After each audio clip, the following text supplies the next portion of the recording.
घाटस देहि के नाश भइल बा धुआं धुआं कालास भइल बा घाटस देहि के नाश भइल बा छोड़ दिए भोला बमिया के बोला दोबारा कन खाई के कुछ रहुआ के होई ता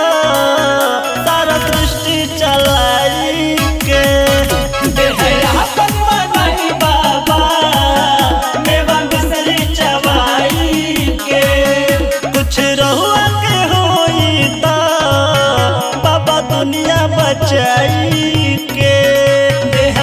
बनवाई बाबा मेवा मिसरी चबाई के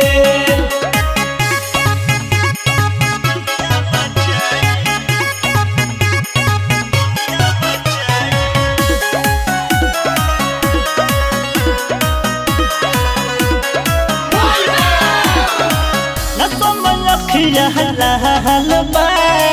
रौरा नाही खयल बा दिन प दिन दोबारा गयनी पहले से भइल बुरा हाल बा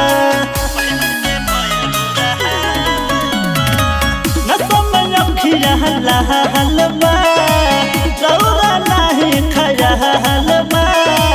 दिन प दिन दोबारा गयनी पहले से भइल बुरा हाल बा दिन हो या रहा नाही बाबू ढाचिलम लधुन काई के कुछ रहुआ के होई ता सारा सृष्टि चलाई के बनवाई बाबा मेवा मिसरी चबाई के कुछ रहुआ के होई ता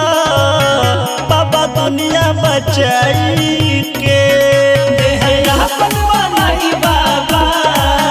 मेवा मिसरी चबाई के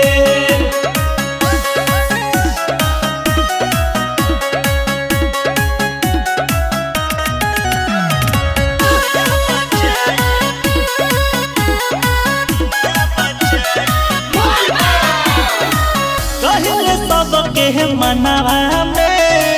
रही के भोला का गनावा में छोड़ के जाए कैलाश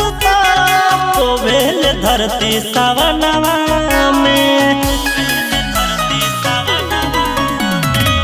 रही सबके मनावा में रही के भोला का गनावा में छोड़ के जाए कैलाश तो भेल धरती सवनवा में कहे परदी परदी कृष्ण हो विद्य द्वारा पे आई के कुछ रहुआ के हो